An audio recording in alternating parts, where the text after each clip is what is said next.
What's so wrong with giving presents? Like, okay, nothing, but we're talking about what does God want. Yeah, and exploring the origins of certain traditions that are on Christmas. One of the arguments that I've seen is that many of these traditions that have been called pagan and having pagan origins, well, we actually have examples of Christians doing them first, and that maybe pagans took it from the Christians later. However, that I think at the core of the actual argument isn't who's the more pagan, who did it first, pagans or not pagans. Yeah.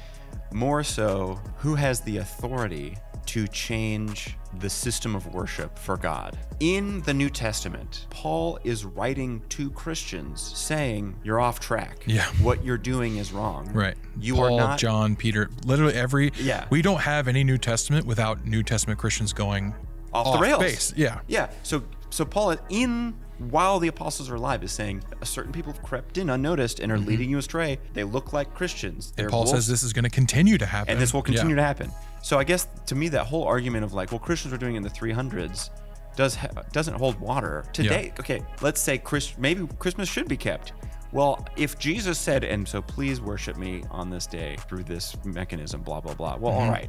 But that he didn't. Right. So if Jesus didn't do it and the apostles in the New Testament aren't saying this is what we do, to me, that's the ultimate sort of authority in terms of the system of worship.